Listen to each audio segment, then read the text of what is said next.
السلام علیکم ناظرین، آپ دیکھ رہے ہیں DQ نیوز نیٹ ورک۔ خبر شامل کرتے ہیں۔ اسلام آباد کے پیمز اسپتال سے آنے والی یہ خبر صرف ایک آتش زدگی کی خبر نہیں بلکہ 14 معصوم نومولود بچوں کی جانوں کے ضیاع کا انتہائی افسوسناک ثانیہ ہے۔ سوال یہ اٹھتا ہے کہ آخر اس صبح پیمز اسپتال کی نرسری میں کیا ہوا؟ آنکھ کیسے لگی؟ بچوں کو بچانے کے لیے کیا اقدامات کیے گئے؟ کتنے بچے زندہ بچ سکے؟ اور اس واقعے کی تحقیقات میں اب تک کیا کچھ سامنے آیا؟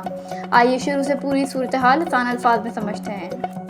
26 اگست کی صبح تقریباً 6:45 بجے پیمز اسپتال کے mother and child health ward کی نرسری میں اچانک آگ بھڑک اٹھی۔ اس وقت نرسری میں نومولود بچے موجود تھے۔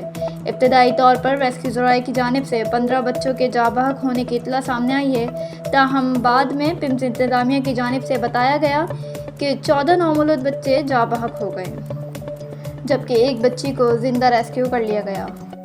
آگ لگنے کی وجہ کے حوالے سے بھی مختلف اطلاعات سامنے آئیں۔ ابتدائی طور پر ایئر کنڈیشنر کے کمپریسر یا بجلی کی خرابی کو ممکنہ وجہ بتایا گیا، جبکہ پیمز کی ابتدائی رپورٹ میں آکسیجن سے منسلک ایک نیبولائزر کے پھٹنے اور آگ پکڑنے کا ذکر کیا گیا۔ یعنی ابھی تک یہ معاملہ مکمل طور پر واضح نہیں کیا گیا کہ آگ اصل میں کس وجہ سے لگی، اور اسی سوال کا جواب تحقیقات کے ذریعے سامنے آنا ہے۔ ریسکیو ٹیموں نے موقع پر پہنچ کر آگ پر قابو پایا اور کولنگ کا عمل شروع کیا، تاہم فائر بریگیڈ کی رپورٹ میں اسپتال کے ایمرجنسی راستوں، دھوئیں اور ریسکیو ٹیموں کو پیش آنے والی مشکلات سے متعلق بھی اہم سوالات اٹھائے گئے۔ واقعے کے بعد پیمز انتظامیہ نے تحقیقاتی کمیٹی قائم کی، جبکہ حکومت کی جانب سے بھی اعلیٰ سطحی تحقیقات کا حکم دیا گیا۔ وزیر اعظم شہباز شریف نے واقعے کا نوٹس لیتے ہوئے ذمہ داروں کے تعین اور کارروائی کی ہدایت کی۔ دوسری جانب سینیٹ کی قائمہ کمیٹی برائے صحت میں بھی واقعے پر شدید تشویش کا اظہار کیا گیا۔ ارکان نے فائر سیفٹی، ایمرجنسی اور اسپنز اور نرسری میں موجود حفاظتی انتظامات سے متعلق سوال اٹھائے۔ اب سب سے اہم سوال یہی ہے کہ کیا یہ صرف ایک حادثہ تھا یا حفاظتی انتظامات میں کوئی غفلت بھی شامل تھی؟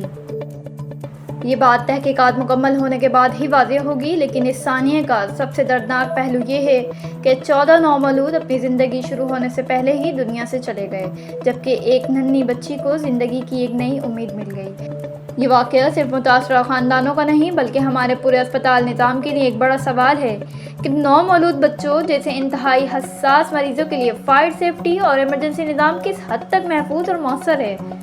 اللہ تعالیٰ جاں بحق بچوں کے والدین کو صبر عطا فرمائے، ان معصوم بچوں کو اپنی رحمت میں جگہ دے اور زندہ بچ جانے والی بچی کو صحت و سلامتی عطا فرمائے۔